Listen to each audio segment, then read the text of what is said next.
Hi guys! Welcome sa Step 9. In this video ay itutuloy natin yung series natin on rational inequality, no? So sa unang video, nagbigay ako ng example ng rational inequality kung paano siya i-solve, paano gawin yung sign analysis test, and sa pangalawang video ay piniliwanag ko sa inyo yung kung bakit ganun yung steps, no? So those two videos are very important and very crucial sa discussion. Kaya I strongly suggest na kung hindi nyo pa napapanood yung dalawang videos na yun ay dapat panoorin nyo yun. Yun yung part 1 tsaka part 2. No? Yun ang pinaka-importante. So dito, hindi na ako masyadong magpapaliwanag ng mga detalye. And ang gagawin lang natin is to do the sign analysis test and find the solution to this inequality. Okay? So una, no, sabi natin sa mga previous videos, so unahin muna natin yung critical values, no? By equating both the numerator and the denominator by 0. So 2x minus 8 equals 0, no? 2x equals 8, and dividing both sides by 2, we have x equals 4, no? And then yung sa denominator, we have x plus 3 is equal to 0, x equals negative 3. Okay, so dalawa yung critical values natin, and sabi natin, yung pangalawang gagawin natin ay to plot these values sa number line, no? So gawa tayo ng number line, and pa-plot natin yung 4 tsaka negative 3. So suppose this is 0, no? We have 1, 2, 3, 4. Ito yung 4. Yung isa sa mga critical values, tapos isa negative 1, we have negative 2, negative 3, and negative 4.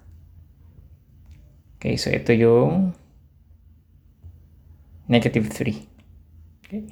So pag na-mark na natin yung dalawang yan, yung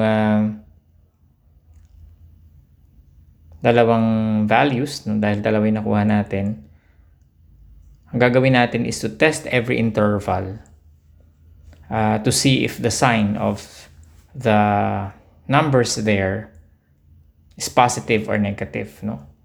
Remember, ang kinukuha natin ay 2x minus 8, 2x minus 8 over x plus 3 is greater than or equal to 0. So dapat, para maging solution siya, it's either greater than 0 siya or equal to 0. Pag negative, dapat positive siya, di ba? Or 0. Pag negative, hindi siya solution. Okay, so tingnan natin yung mga values. So dito, kuha tayo ng isang value dito. Suppose x equals negative 4. No? Then we have, substitute natin dito sa inequality. So 2 times negative 4 minus 8 over negative 4 plus 3. So 2 times negative 4 is negative 8. And negative 8 minus negative 8 is negative 16 over negative 4 plus 3 is negative 1. So this is equal to 16 over 1, di ba? Or 16 lang ito. Negative divided by negative is positive. Meaning positive itong interval na ito. Positive yung signs. Okay, so check yan. Ibig sabihin, solution tong part na to. What about sa gitna? Usually, yung pinakamadaling kukunin natin, di ba? Para mas madaling compute. So, anong kayang pinakamadaling value? X equals 0, di ba? So, 2 times 0 minus 8 over 2 times, over 0 plus 3. No? So, this is negative 8 ito. 0 minus 8 is negative 8 over 3. So, negative 8 over 3. So, negative tong interval na to. No? So, hindi sa solution, ibig sabihin, di ba?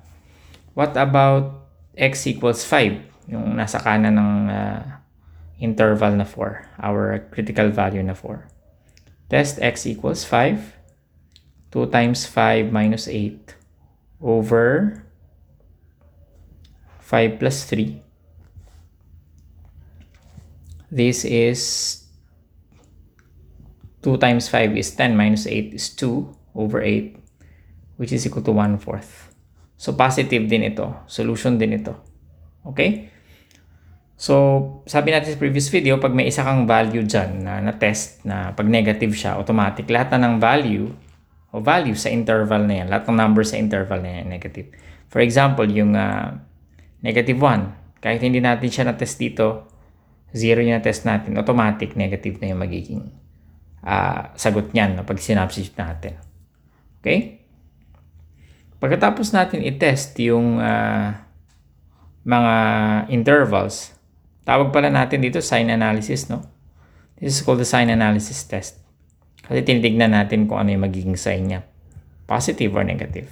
Pag nakuha na natin yung intervals, titignan din natin syempre yung critical values. So, dalawa yan, 4 at saka negative 3. So, test muna natin yung 4. At x equals 4. So, test x equals 4. 2 times 4, no? 2 times 4 minus 8 over 4 plus 3, tama? So, 2 times x minus 8 over x plus 3. So, ilan yan? 8 minus 8 over 4 plus 3. So, magiging 0 over 7. This is 0. So, solution ba siya? Yes, kasi greater than or equal to 0. So, kasama yung 0. Meaning yung 4, solution siya. So, pag solution, ilalagyan natin siya ng bilog tas kulay. Lagyan natin siya ng kulay. What about x equals negative 3? Test x equals negative 3. So, magiging 2 times negative 3 minus 8 over negative 3 plus 3.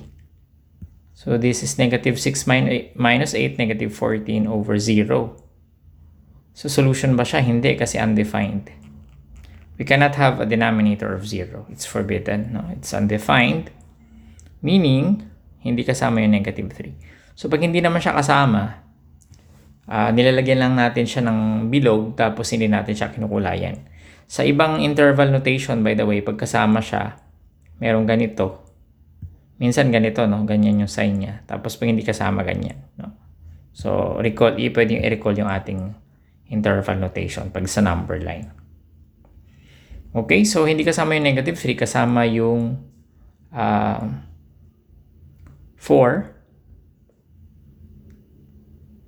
Tapos, syempre yung lahat ng positive. So, pwede natin kulayan ng red para kita natin yung solution. So, this is a solution kasama yung 4. At lahat ng positive kasi we're looking for greater than, remember, greater than or equal to 0. So, lahat yan, pakanan, kasama yan lahat. Lahat ng positive. Ito, hindi kasama ito, yung negative 3, pero kasama lahat ng pakaliwa. These are positive values. Okay?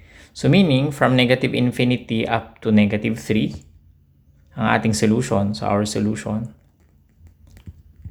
x is less than negative 3, diba? So, ibig sabihin from negative infinity up to negative 3, tapos kasama din yung 4. Pagkasama yung 4, ganyan, diba? Square bracket, hanggang positive infinity.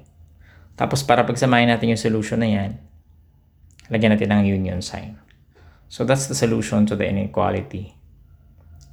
2x minus 8 over x plus 3 is greater than or equal to 0. Okay, so ganitong graph niyan. Siyempre, kukulayan natin siya ng mas kapal, no? So, okay, so sana ay meron kayo natutunan dito sa ating video. Again, this is not an easy concept, no? So, maraming mga iba't ibang konsepto yung halo-halo dito. So, it's important that you study this well and you study the other 2 videos as well. Gusto ko invite sa zip9.com yung ating website, no? And of course, yung ating YouTube channel, youtube.com/user/zip9ph. Invite ko kayo mag-subscribe and share the channel with your friends. See you in the next tutorial.